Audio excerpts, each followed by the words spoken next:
Kalaupun orang tua ngomelin kita, padahal kita maunya menyenangin orang tua, nggak usah sakit hati, bertasbih aja. Mudah-mudahan dari situ Allah tetap memberikan pahala-pahala kepada kita, dan termasuk kita ada orang yang berbakti kepada orang tua.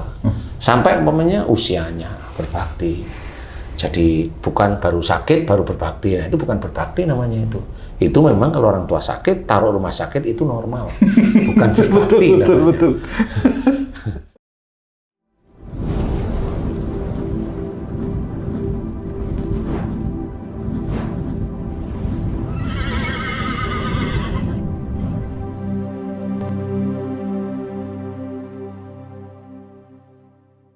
Bismillahirrahmanirrahim. Assalamualaikum warahmatullahi wabarakatuh. Waalaikumsalam warahmatullahi wabarakatuh. Para pemirsa dan sahabat beriman dimanapun berada, alhamdulillah kita berjumpa lagi di Ustadz Danu Official Channel.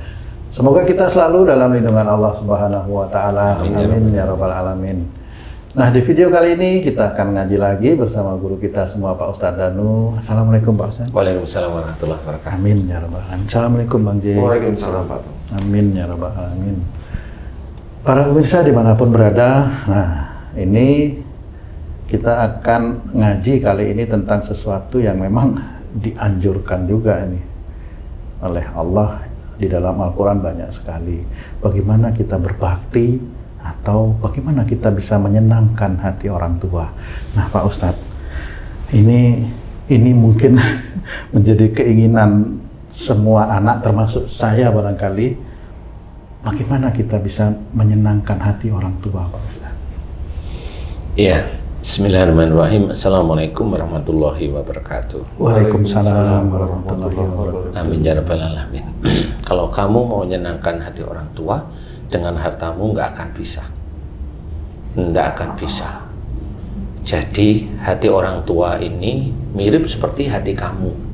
Kamu maunya apa? Kalau nggak diladenin sama anakmu, ya jengkel. Betul Pak Ustadz. Kalau nggak pas kan jengkel. Betul. Nah, persoalannya adalah makanya harta itu tidak bisa menjamin itu bisa menyenangkan hati orang tua. Kalau pikirannya tenang, ya, tapi hatinya senang belum tentu. Pikiran tenang itu karena apa? Ya, umpamanya dengan hartamu itu orang tua itu bisa nggak terlalu bingung cari makan, umpamanya kan sebenarnya apa adanya, ya kan? Ya. Tidak bingung cari makan, diladenin kalau pagi sudah ada ini dan itu dan bayar ini dan itu, bayar listrik bisa dan sebagainya. Nah, itu hanya tenang aja. Tetapi yang menyenangkan hati itu susah. Karena menyenangkan hati itu intinya adalah diskusi setiap hari apa yang beliau inginkan, selama yang diinginkan itu tidak keluar dari syariat agama Islam, pedulikan. Kalau saya gitu, pedulikan istilahnya. Jadi kayak umpamanya dulu ibu saya mau saya ajak ke rumah saya, ibu saya jawabnya cuma, aku belum mau jauh sama kuburannya ayahmu gitu. Ya udah diem. Karena pertanyaannya, jawabannya ya gitu ya saya diam. Kecuali kalau beliau tanya, gimana nih kalau ayahmu tetap rasanya aku dekat sama ayahmu, tetapi saya ikut kamu, gimana caranya? Itu bukan harus dijawab. Dijawab dengan benar-benar tidak menyalahi syariat. Ya diceritain, Bu, kalau memang mau doa, tidak harus melihat kuburnya, tetapi doa itu ikhlas kepada Allah Ta'ala. Untuk siapa? Untuk Papa, monggo gitu. Jadi doa dimanapun ibu berdoa itu insya Allah selama iman ibu baik di hadapan Allah, tidak rusak, selama amal soleh ibu itu tertata rapi di hadapan Allah, insya Allah doa itu akan sampai. Nah, barulah beliau mulai berpikir seperti itu. Ini cara-cara yang lebih gampang itu yaitu diskusi seperti itu. Nah, kalau kamu sering nggak umpamanya kamu diskusi itu dengan ibumu, umpamanya ibumu almarhum itu ya, kemudian dengan ayahmu, diskusi yang baik, ngobrol. Pernah atau dalam diskusi malah kamu yang dominan lah kan nggak diskusi namanya. Diskusi. Nah, itu belum bisa dikatakan bahwa kamu menyenangkan orang tua, walaupun kamu bilang kan saya nyeritain tentang masalah agama. Iya, Tapi belum tentu hari itu beliau mau dijejelin dengan gayamu. Walaupun kamu itu cerita tentang agama, belum tentu mau. Gitu. Jadi, loh Pak, agama kan penting. Loh. Lah kan sudah ngeyel duluan kalau sudah begitu. Berarti kamu itu memberikan masukan agama dengan nafsu. Seperti itu. Nah, bisa aja malah kamu dengan nafsumu, malah kamu biar kelihatan beragama Islam, kelihatannya baik. Nah, itu juga Allah akan tahu. Nah, akhirnya kan nggak ketemu. Bukan menyenengin hati orang tua, malah bikin sebel aja sama orang tua. Nah, di titik inilah yang harus diketahui. Nyenengin hati orang tua itu awalnya diawali dengan diskusi, kemudian dengan perkataan orang tua itu maunya apa, kan seperti itu ya. Nah, di titik itulah kita sebagai anak itu mendengarkan, kemudian memberikan perhatian, kemudian mencoba untuk mengakomodir apa yang beliau keinginannya seperti itu. Selama keinginannya tidak menyalahi syariat Islam, ya monggo lah kan gitu. Nah, itu menyenangkan, karena menyenangkan hati orang tua itu momennya pengen dekat sama kamu. Nah, itu ya ada yang seperti itu.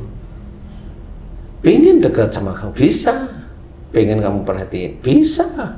Pengen kamu jauh itu beliau seneng, ya bisa. Aku tuh lagi gak pengen kamu tuh ada di rumah ini, ya maaf, pergi aja kan gitu. Itu juga termasuk menyenangkan. Iya, menyenangkan hati orang tua, karena orang tua sebel sama kamu sebenarnya. Menyenangkan hati orang tua, arti kata lain tidak menyusahkan hati orang tua. Bagi saya nih, yang anak saya ini sudah berkeluarga, ya kan? Akan terasa senang hati saya jika anak-anak saya nih kehidupannya nih tidak susah istilahnya. Lain lagi kalau ada anak menceritakan kesusahannya gitu loh, keluh kesah mereka sama suami istri gitu, suami istri, anak dan lain-lain, itu saya sebagai orang tua susah hati gitu loh. Apakah demikian Ustaz? Menyenangkan hati orang tua, jangan berkeluh kesah tentang keluarga kepada orang tua, gitu Ustaz? Itu egois dari satu sisi. Gitu. Padahal kalau saya tanya begini nih, Ji, padahal anakmu itu agama kan belum tahu beneran. Kalau dia ngobrol tentang di situ dengan Haji, kalau saya ganti, itu ujian yang diberikan Allah lewat anaknya Haji, gimana? Gimana caranya? Iya, menasehati. Nah, kan harus menasehati. Akhirnya kan Haji kan memberikan nasihat yang baik lagi, mengeluarkan ilmu-ilmu yang Haji punyai, yang Haji bisa, yang Haji sudah kerjain dan sebagainya. Nah, ini kan masuk sih sebenarnya. Mereka nggak ngerti, memang harus dibantu. Walaupun mereka itu mapan, tapi namanya secara psikologis, secara ilmu agama kurang, ya begitu itu anak-anak. Kan nggak bisa kamu datang ke sini bikin masalah. Loh, ini orang tua egois yang begini. Sebenarnya kalimat itu untuk manusia biasa normal. Tapi bagi seorang yang belajar takwa, jangan.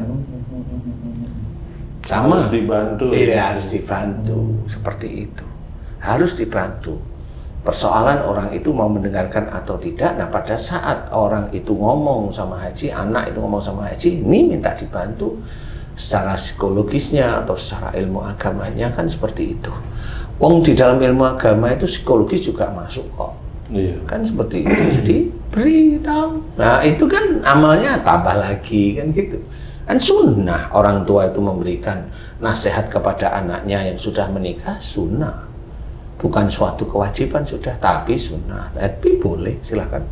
Nah, waktu anak bertanya, itulah cara Allah mengingatkan kepada orang tua agar tetap memberikan nasihat, masukan, agar dia itu matang dari sisi ilmu agama dan juga psikologis di dalam berkeluarga, kan seperti itu. Menghadapi ujian-ujian nantinya itu dia siap. Karena kan belum tentu anak umpamanya Haji, anak itu menghadapi Linda belum tentu bisa. Dengan Linda bisa menghadapi umpamanya Ayang belum tentu bisa. Ayang selesai menghadapi Yuli belum tentu bisa. Yuli selesai mau ngadapin siapa lagi kamu, kan gitu akhirnya. Banyak amat Ustaz. iyalah, mau biasanya suka begitu. Oh gitu. Ya kan tuh, kalau ada masalah kan bisanya banyak ya. Iya. Nah, iya. Berarti orang tua yang mana disenengin? Ya, iya. Belum menyentuh orang tua tuh. Hati istri mana yang tersakiti? Jadi seperti itu Ji. Sebenarnya kalau Haji tadi ngomong seperti awal tadi, kan saya maunya nggak mau diceritain yang sedih-sedih. Lu benar, semua orang itu begitu. Itu yang orang normal. Tapi kalau kita itu belajar taat kan beda. Iya, betul. Kan seperti itu. Sama kalau kita belajar taat atau belajar lebih baik lagi, sholat itu sendiri atau berjamaah.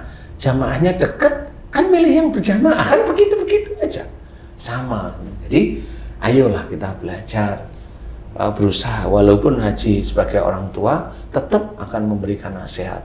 Ya ke anaknya, ya ke istri. Walaupun istri itu ya tahu agama, ya ngajarin ngaji. Kalau nakal ya selentik aja telinganya. Maksudnya selentik itu ya di nasihati lah ya. Kecuali kalau udah bosen ya wallahu a'lam ya. Jadi intinya adalah bagaimana kita belajar bagi anak. Nah ini bagi anak nih Ji. Kali tadi kan Haji yang tanya nih. Sebagai anak, saya ngomong nih bagi anak-anak, jangan ceritain yang masalah ribet dengan orang tua kecuali orang tuamu mau tahu agama. Nah, beda nih. Jadi si anak itu kalau masalah dengan suaminya atau dengan istrinya, dia akan berhenti. Tapi kan nggak mungkin bisa. Masalah itu kan nggak bisa keluar kemana-mana. Wong itu nanti kalau itu ada masalah sesuatu yang tidak baik menjadi aib. Nah, dia harus cerita kemana coba? Harus ada hakam. Hakam yang paling dekat siapa? Orang tua. Orang tua. Makanya tadi saya ceritain. Silahkan, nggak apa-apa, nggak ada masalah.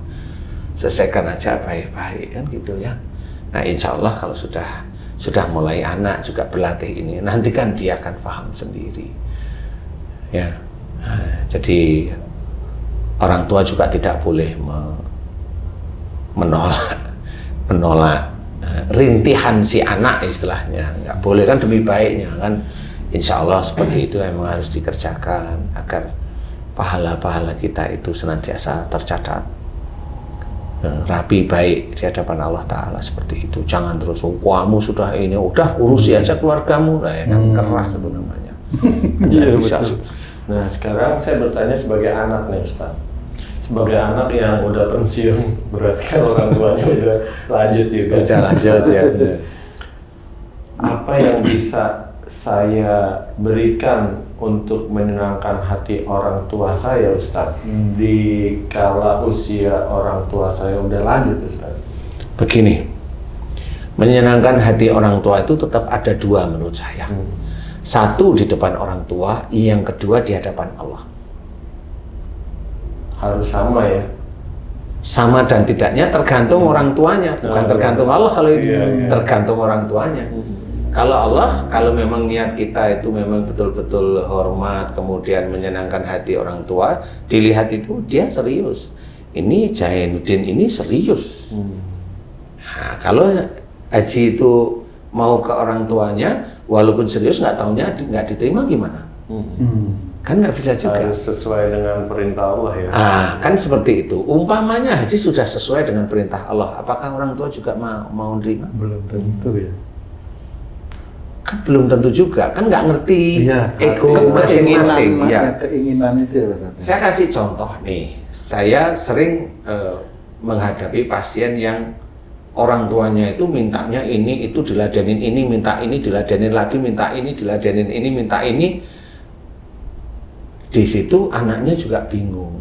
Nah, disinilah saya cerita, orang tuamu kalau sudah seperti itu, coba yang pertama kamu lakukan adalah doakan, mohonkan ampunan keinginan duniawi orang tuamu,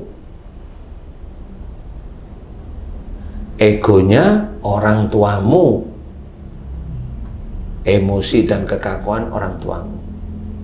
Mohon didoakan itu dulu. Itu pertama kali saya begitu. Doakanlah dari anaknya. Kalau dia ingin ketemu sama saya bisa berpikir bahwa anaknya cukuplah kesolehannya di hadapan Allah, cukup menurut saya, ya menurut saya aja. Kemudian doain, nah baru datang lagi. Wah, alhamdulillah orang tua saya udah nggak minta-minta Ustadz. Nah kan jelas. Terus dia cuma satu, kalau diajak ngomong ngelantur. Karena faktor usia atau apa? Nah, disinilah bedanya saya menjawab. Memang sejak awal orang tuamu itu sebenarnya ngelantur. Cuma karena dia suka dunia dulunya, makanya saya minta mohonkan ampunan dosa orang tuamu yang menginginkan dunia sejak dulu. Nah, sekarang saya bisa cerita bagi saudara-saudara sedulur-sedulur beriman yang ngejar bahwa ibadah untuk dunia, jangan besok tuannya ngelantur omongannya. Nah, padahal ngelantur itu saya hafal. Ngelanturnya orang tuamu kalau memang siap, saya jawab. Dia bilang siap Ustaz. Beneran nih? Bener. Saya jawab sampai yang kamu itu sedih, siap berani? Insya Allah siap. Oke, saya jawab. Saya bilang, nah kalau ngomongan orang tuamu ngelantur, saya tanya. Kadang-kadang omongannya manggil nama yang kamu nggak kenal. Iya Ustadz, nama-nama temennya dulu kayaknya iya deh, tapi saya kayaknya nggak tahu namanya. Oh sudah cukup. Nah saya cerita, orang tuamu insya Allah itu memasuki hidup di dua dunia. Dunia kita karena nyata, dunia yang lain itu yang mau diinjak oleh beliau. Maksudnya gimana? Kan nggak ngerti ya? Ya siap, saya jawab. Bismillah, saya coba dengarkan Ustadz, saya berusaha siap. Orang tuamu masa mau diambil oleh Allah Ta'ala. Bukan berarti saya sok tahu, enggak, karena hafal aja. Orang tuamu masa mau diambil oleh Allah Ta'ala. Nah baru dia diam. Dia tanya, apa yang harus saya lakukan? Mohonkan ampunan dosa-dosa beliau yang dilakukan sejak akhir balik hingga saat ini, yang selalu melanggar firman Allah dalam Quran dan sunnah Rasulullah. Mohonkan ampunan itu cukup. Kamu beserta saudara kamu cukup mohonkannya seperti itu. Nah, baru itu dilakukan. Seminggu kemudian ada yang 3 hari kemudian ada yang 2 minggu ada yang 1 bulan ada yang 3 bulan ada. Setelah didoain itu memang betul orang tuanya dipanggil oleh Allah Ta'ala meninggal. Ada yang 3 hari, ada yang seminggu, ada yang sebulan, ada yang 3 bulan, tergantung Allah. Tapi saya ceritakan bahwa itu sudah waktunya orang tuamu dipanggil. Bukan berarti saya tahu, enggak, saya pengalaman aja sehingga saya bisa cerita. Sama seperti kalau orang mau meninggal, pupil mata itu kan membesar. Orang meninggal itu dokter tahu juga loh, pupil matanya membesar, udah langsung tahu. Udah ini dibawa ke ruang biasa aja. Gitu. Atau boleh dibawa pulang. Atau boleh dibawa pulang, nah, itu dokternya pintar. Dokternya pintar sekali. Makan apa? Boleh makan apa aja. Makan apa aja boleh, udah apa dia inginkan kasih. Baru 3 hari, bablas. Gitu. Ya begitu sebenarnya, karena dokternya hafal. Jadi bukan berarti, oh itu kan goib mati. Loh iya, tapi tanda-tanda itu bisa dilihat lewat pupil mata, lewat gaya bicara dan sebagainya, itu bisa dilihat sebenarnya. Nah inilah salah satu hal yang diperhatikan. Jadi memperhatikan, memberikan kesenangan pada orang tua, tidak hanya cuma masalah materi, tetapi senangkan hatinya apa yang diinginkan atau apa dia mau diskusi. Kalau orang tua itu ngalamun ya diajak ngobrol, kalau ngobrol dia maunya kemana itu kan ketahuan nanti. Sehingga tanpa orang tua minta itu kita langsung nyodorin keinginan yang beliau tidak minta kepada kita, sodorin. Kalau hanya minta es tebu, beli. Kalau hanya minta roti, beli. Murah. Roti Holland, beli. Kastengel, beli. Kan gitu ya. Keripik tempe, beliin. Rujak cingur, beliin. Minta rujak, aku kalau beliin rujak cingur tanpa timun, tanpa lontong. Nah ini waras berarti. Jangan asal minta Maibah ya. Karena sering nonton Maibah, minta Maibah. Minta Maibah ya. Waduh lah itu. Kalau itu boleh ditolak itu ya, karena kurang uangnya ya. Nah insya Allah senangkan hati orang tua itu tanpa menjadikan orang tua itu kesel hatinya. Walaupun kesel, bunyi-bunyi sama kita, dengerin aja, bertasbih dengan jawab. Iya, nggak usah jawab, cukup bertasbih saja, Insya Allah seperti itu. Nah, mudah-mudahan dengan menyenangkan hati orang tua, Kalaupun orang tua ngomelin kita, padahal kita maunya menyenangin orang tua, nggak usah sakit hati, bertasbih aja. Mudah-mudahan dari situ Allah tetap memberikan pahala-pahala kepada kita, dan termasuk kita ada orang yang berbakti kepada orang tua. Sampai umpamanya usianya berbakti. Jadi bukan baru sakit baru berbakti. Nah, itu bukan berbakti namanya itu. Itu memang kalau orang tua sakit, taruh rumah sakit itu normal. Bukan berbakti. Betul. Ya, kan gitu. Apalagi pakai BPJS. Apalagi pakai BPJS. Mana baktinya? Mana baktinya anaknya gitu ya. Seperti itu. Ya, baktinya anaknya itu jelas. Memang nggak bisa datang, kemudian uangnya ini dari anaknya, dari ini, ya itu yang seperti itu. Ya. Mudah-mudahan ini manfaat bisa menggugah hati kita sebagai seorang anak kepada orang tua kita. Dan bagi anak yang masih ada orang tua, janganlah bandelnya minta ampun, jangan. Ayo sekarang dirubah. Kalau bandel terus-menerus nanti anaknya ikut bandel. Bayi bukan dinenenin, lari nanti keluar rumah pergi lagi.